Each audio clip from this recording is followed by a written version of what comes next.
Bio study circle. आज हम लोग डिस्कस करेंगे एवोल्यूशन के बारे में। एवोल्यूशन जो कि हेरिडिटी एंड एवोल्यूशन चैप्टर का सेकेंड पार्ट है। अगर आपने मेरा चैनल अभी तक सब्सक्राइब नहीं किया है then subscribe it and press the bell icon so that आपको मेरी वीडियोस टाइम टू टाइम मिलती रहे। Let's start with evolution. Evolution को पढ़ने से पहले हमें वेरिएशंस का पता होना चाहिए। वेरिएशंस क्या होती हैं? वेरिएशंस का मतलब होता है चेंजेस या डिफरेंसेस, जो कि सेम स्पीशीज के ऑर्गेनिजम्स के अंदर जो भी डिफरेंसेस या जो भी चेंजेस आती हैं उन चेंजेस को हम क्या बोल देते हैं? वेरिएशंस। ओके, तो वेरिएशंस को हम लिख सकते हैं। वेरिएशंस क्या होती है? डिफरेंसेस या चेंजेस, डिफरेंसेस और चेंजेस जो कि सेम स्पीशीज के ऑर्गेनिजम्स के अंदर आए उनको हम वेरिएशंस बोल देते हैं। अगर हम बात करें एसेक्सुअल रिप्रोडक्शन की,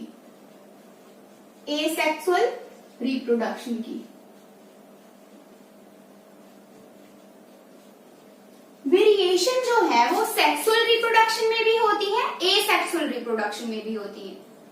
वेरिएशन सेक्सुअल रिप्रोडक्शन में भी होती है, एसेक्सुअल रिप्रोडक्शन में भी होती है। एसेक्सुअल रिप्रोडक्शन जिसमें single parent is needed, single parent required होता है, तो एसेक्सुअल रिप्रोडक्शन में one parent is required. This means उसी सिंगल पेरेंट के कैरेक्टर्स उसके नेक्स्ट जनरेशन में पास होंगे। सिंगल पेरेंट के कैरेक्टर्स उसकी नेक्स्ट जनरेशन में पास होंगे। तो यहाँ पे वेरिएशंस, चेंजेस आने के चांसेस कम है। व्हाई? क्योंकि एक ही पेरेंट के जेनेटिक मटेरियल नेक्स्ट जनरेशन में पास हो रहा है, कोई मिक्सिंग नहीं हो रही। तो यहाँ पे वेरिएशन आने के चांसेस, एसेक्सुअल रिप्रोडक्शन में वेरिएशन आने के चांसेस कम होते हैं। Means chances of variations are less in case of asexual reproduction. लेकिन अगर हम सेक्सुअल रिप्रोडक्शन की बात करें, तो सेक्सुअल रिप्रोडक्शन में father and mother both are required, दोनों रिक्वायर्ड होते हैं। Father and mother both parent are required. Okay, तो 50% फादर का जेनेटिक मटेरियल और 50% मदर का जेनेटिक मटेरियल उनके नेक्स्ट जनरेशन में पास होता है। यहाँ पे तो एक ही पेरेंट का जेनेटिक मटेरियल उसकी नेक्स्ट जनरेशन में पास हुआ एसेक्सुअल रिप्रोडक्शन के केस में, जबकि सेक्सुअल रिप्रोडक्शन में फादर एंड मदर दोनों का जेनेटिक मटेरियल नेक्स्ट जनरेशन में पास होता है। ओके, तो यहाँ पे मिक्सिंग हुई जेनेटिक मटेरियल की।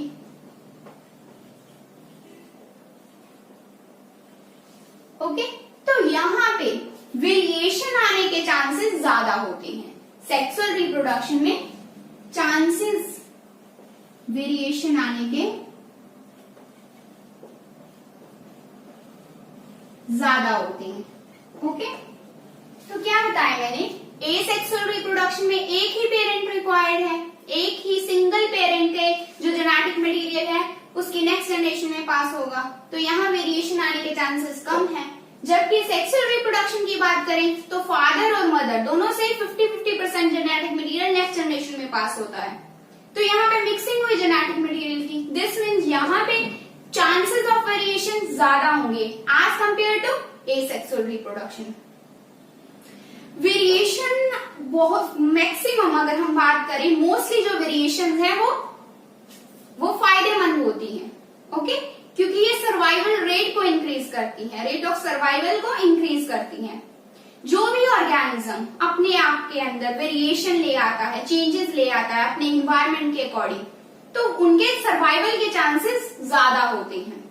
ओके, तो यहाँ पे सर्वाइवल एडवांटेज मिलती है। जिन ऑर्गेनिजम्स में वेरिएशंस आती हैं, चेंजेस आती हैं अपने इन्वायरमेंट के अकॉर्डिंग, तो वो सर्वाइव करने के लिए ज्यादा कैपेबल होगा। ओके, वेरिएशन जो है वो दो टाइप्स की होती है।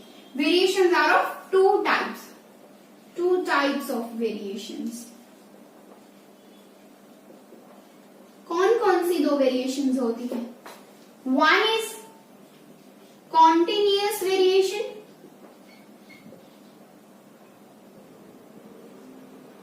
कॉन्टिन्यूअस वेरिएशंस, और दूसरी डिसकॉन्टिन्यूअस वेरिएशन,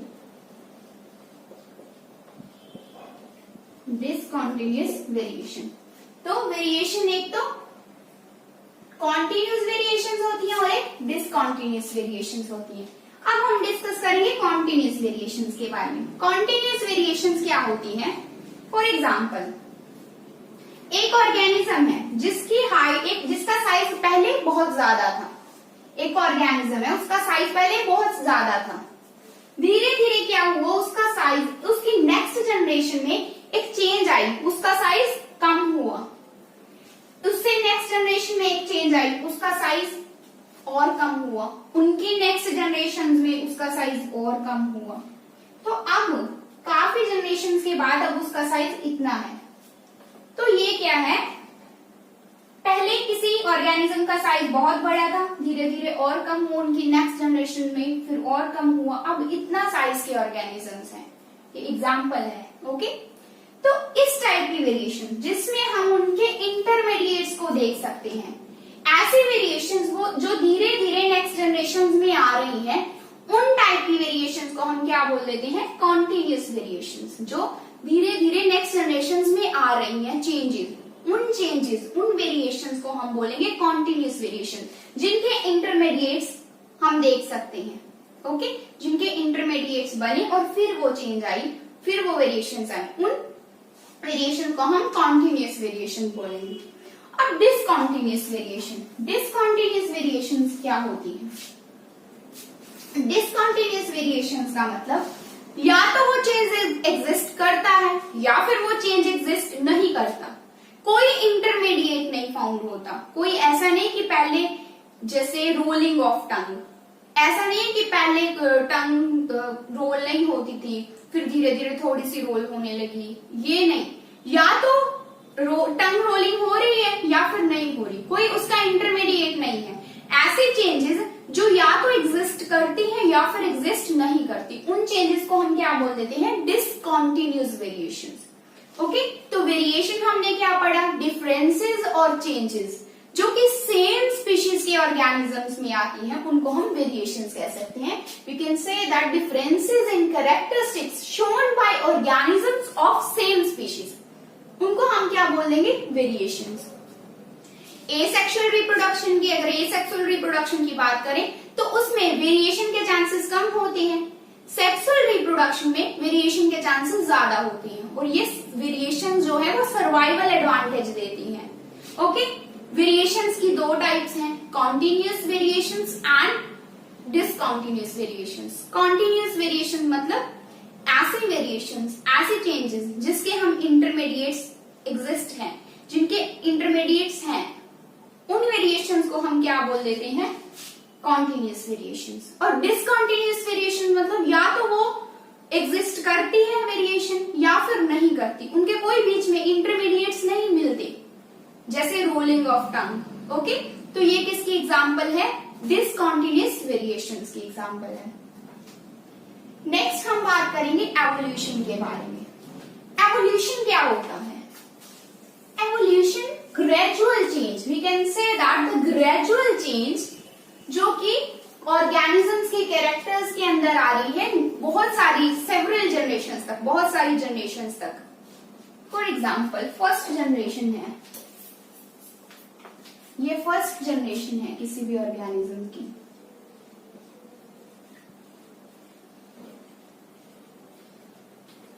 फर्स्ट जनरेशन से जो नेक्स्ट उसकी सेकंड जनरेशन बनी, उसमें कुछ वेरिएशंस आई, कुछ चेंजेस आई, उसमें कुछ चेंजेस आए। फिर जो इसकी थर्ड जनरेशन है, उसमें भी थोड़ी सी चेंज आई, वेरिएशंस आई। इससे जो नेक्स्ट जनरेशन है, उसमें भी थोड़ी सी और चेंज आई। तो इसी तरह से बहुत साल बीत गए और आफ्टर 5000 years, जो चेंजेस आती रही, 5000 ईयर्स तक जो चेंजेस आती रही, तो यहाँ पे एक ऐसी स्पीशीज बनी, इतनी ज्यादा चेंज आ गई कि वो फर्स्ट जनरेशन से बिल्कुल अलग था ऑर्गेनिज्म। क्या बताया मैंने, फर्स्ट जनरेशन से सेकंड जनरेशन में जो नेक्स्ट जनरेशन उसकी बनी उसमें कुछ चेंज आया, इससे नेक्स्ट जनरेशन में थोड़ी सी और चेंज आई, इसी तरह से बहुत साल तक 5000 ईयर्स तक कोई चेंज आती गई नेक्स्ट जनरेशन में। तो 5000 ईयर्स के बाद एक ऐसी स्पीशीज, एक ऐसा ऑर्गेनिज्म बना जो कि अगर हम फर्स्ट जनरेशन से मैच करें तो वो बिल्कुल मैच नहीं करेगा, बहुत कम मैच करेगा।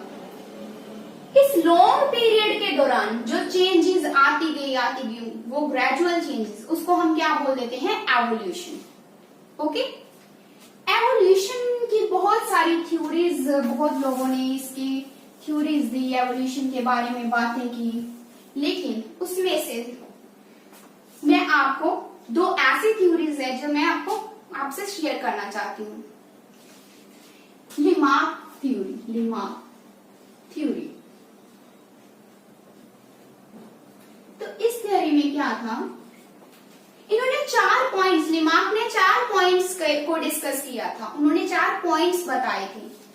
फर्स्ट था new needs, generation of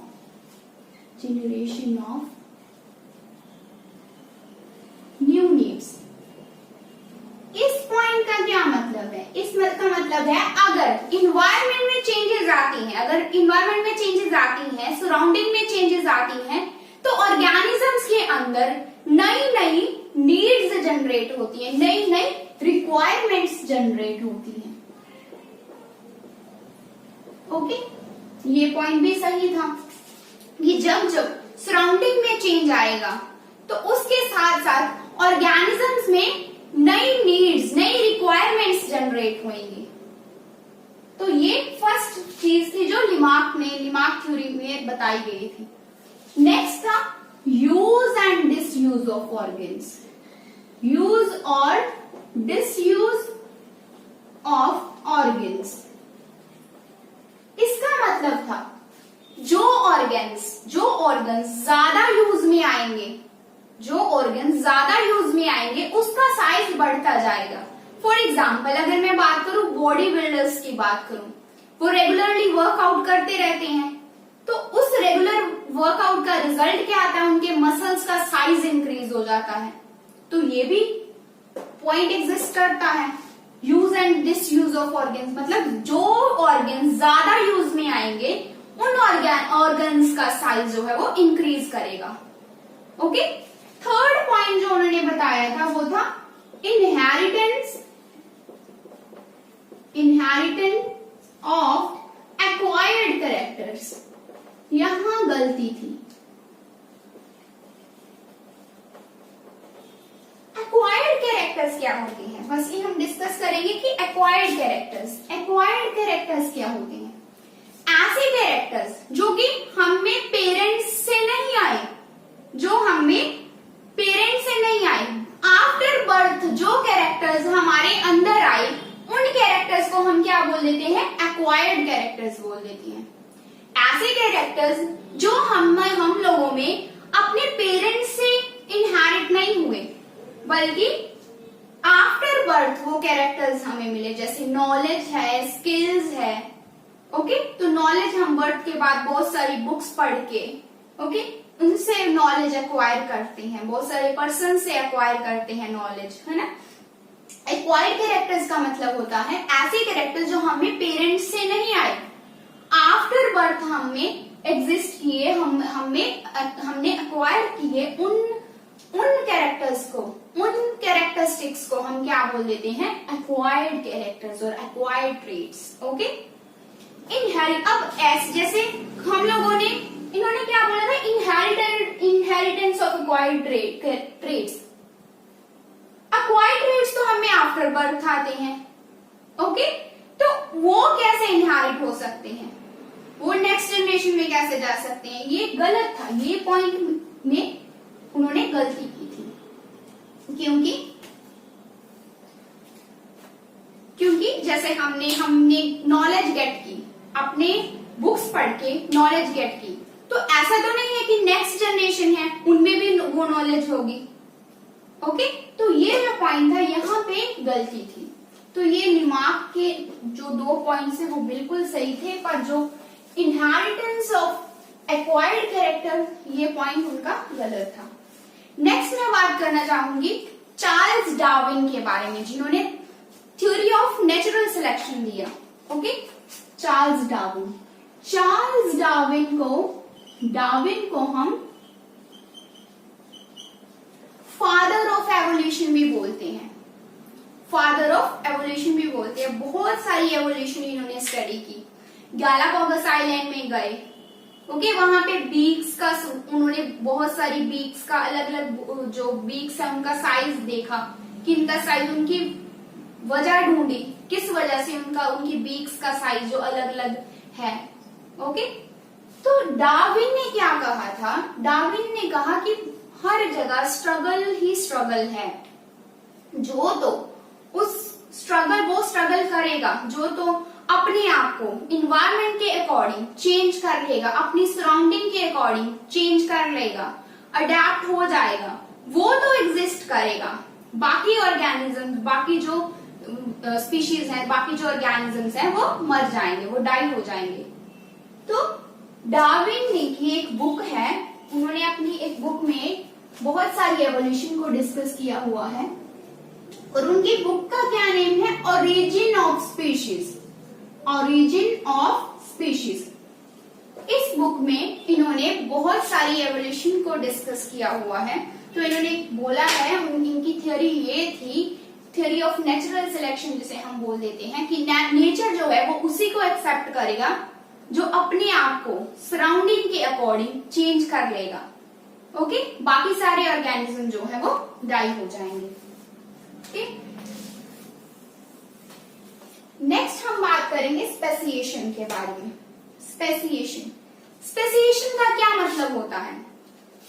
speciation का मतलब होता है न्यू स्पीशीज का ओरिजिन होना उनकी पुरानी स्पीशीज से, ओल्डर स्पीशीज से, उनकी प्री एग्जिस्टिंग स्पीशीज से नई स्पीशीज का बनना, उसे हम क्या बोल देते हैं? स्पेसिएशन।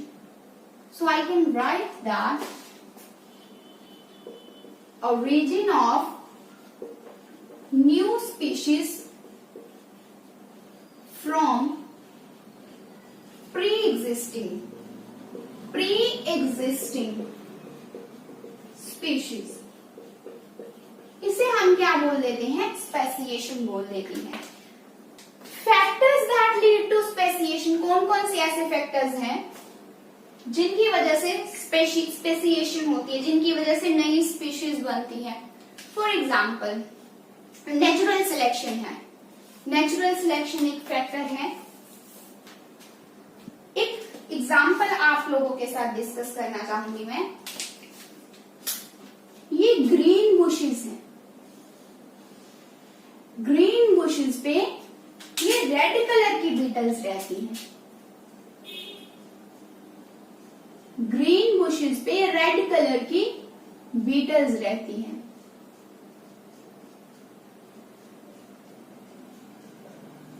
और जो क्रो है वो इन रेड कलर की बीटल्स को खा लेते हैं। क्रो रेड कलर की बीटल्स को खा लेते हैं जो कि ग्रीन बुशेस पे रहती हैं। ओके, कुछ ऐसा कलर चेंज आया, कलर वेरिएशन आई नेक्स्ट जनरेशन में, जिसकी वजह से इनमें से एक बीटल का कलर तो ग्रीन था, बाकी जो बीटल थी वो रेड कलर की थी। बाकी बीटल जो थी वो रेड कलर की थी। अब देखो, रेड बीटल को तो क्रो खा लेते थे, अब जो ग्रीन कलर की बीटल थी, बुशेस का कलर भी ग्रीन था, उन प्लांट्स का कलर भी ग्रीन था और बीटल का कलर भी ग्रीन था, जिसकी वजह से उनको सर्वाइवल एडवांटेज मिल गया। वो क्रो उन्हें देख नहीं पाते थे, उन्हें खा नहीं पाते थे। ओके, तो धीरे धीरे क्या हुआ, ग्रीन बीटल्स हैं उनका नंबर बढ़ता गया। ग्रीन बीटल्स का जो नंबर है वो बढ़ता गया और रेड बीटल जो है उनको रेड बीटल जो है, रेड बीटल्स को क्रो खा लेते थे। ओके, तो एक ऐसे जीन ड्रिफ्ट की वजह से क्या हुआ, जेनेटिक ड्रिफ्ट की वजह से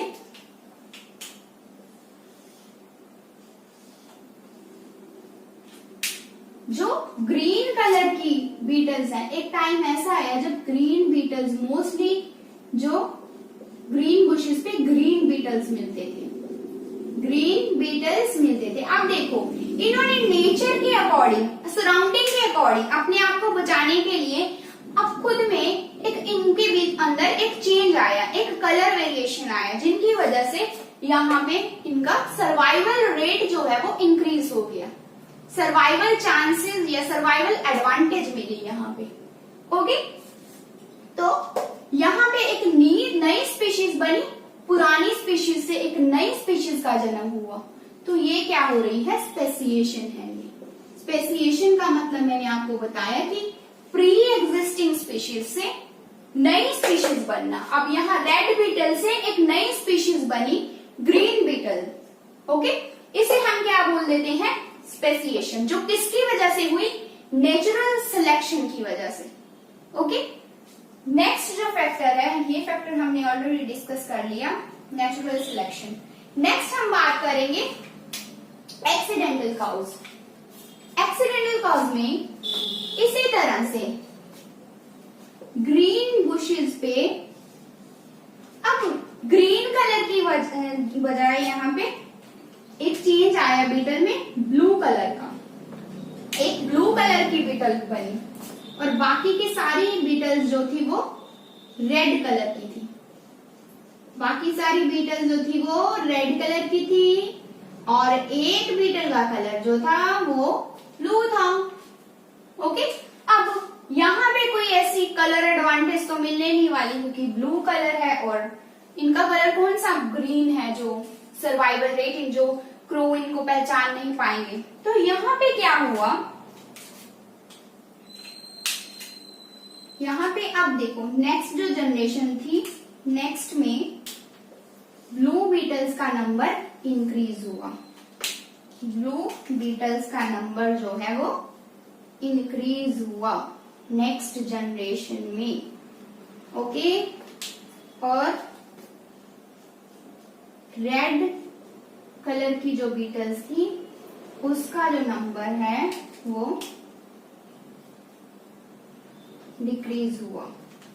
तो यहाँ पे एक्सीडेंटल कॉज मतलब एक एलिफेंट आया उसने, तो यहाँ पे एक्सीडेंटल कॉज है, एलिफेंट फुट की वजह से क्या हुआ, जो ग्रीन बीटल्स है उसका नंबर, सॉरी जो रेड बीटल्स है उनका नंबर है वो कम होता गया, और इसी तरह से ब्लू बीटल्स जो है अपना नंबर उसी तरह से इंक्रीज करती रही नेक्स्ट जनरेशन में ब्लू बीटल्स। ओके, तो यहाँ पे भी क्या हुआ, स्पेसिएशन हुआ, एक नई स्पीशीज बनी। ओके, एक नई स्पीशीज बनी, स्पेसिएशन हुआ, पर इसका कॉज क्या था, इसका ये किसकी वजह से हुई, कौन सा फैक्टर था, ये एक्सीडेंटल कॉज था। ओके, तो हमने डिस्कस किया नेचुरल सिलेक्शन के बारे में और एक्सीडेंटल कॉज के बारे में। नेक्स्ट हम लोग डिस्कस करने वाले हैं, नेक्स्ट हम लोग डिस्कस करेंगे जियोग्राफिकल आइसोलेशन को, जियोग्राफिकल आइसोलेशन को। तो सपोज करो कि ये बहुत लार्ज एरिया है, ये बहुत लार्ज एरिया है। ओके, बहुत लार्ज एरिया है, तो किसी नेचुरल डिजास्टर की वजह से ये एरिया दो में डिवाइड हो गया, नेचुरल डिजास्टर की वजह से ये एरिया जो है वो दो में डिवाइड हो गया। यहाँ पे यहाँ जो बीटल्स रहती थी,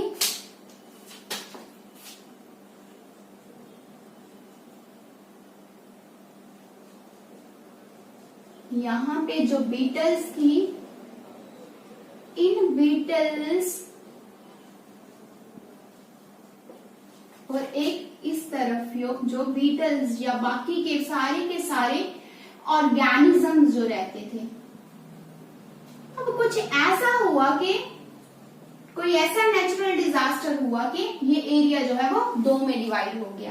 अब यहाँ इतना डिस्टेंस था इस दो एरिया के बीच में, इतना ज्यादा डिस्टेंस था कि यहाँ की बीटल्स यहाँ नहीं जा पाती थी और यहाँ की बीटल्स यहाँ नहीं आ पाती थी। ओके, कुछ ऐसा डिफरेंस, इतना ज्यादा डिस्टेंस था कि यहाँ की बीटल्स, क्योंकि ये बहुत बड़ा एरिया था, तो यहाँ की बीटल्स यहाँ नहीं जा पाती थी और यहाँ की बीटल्स इस साइड नहीं आ पाती थी। तो ये आपस में मेट करती रही और इस एरिया की बीटल्स जो है वो आपस में मेट करती रही।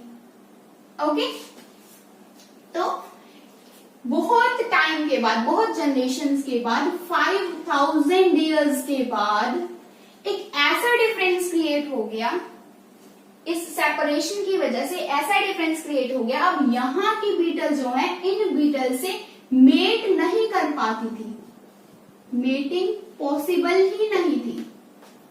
ओके, तो यहाँ पे जो जियोग्राफिकल आइसोलेशन की वजह से स्पेसिएशन हुआ। ओके, बिल्कुल एक से दो अलग स्पीशीज बन गई।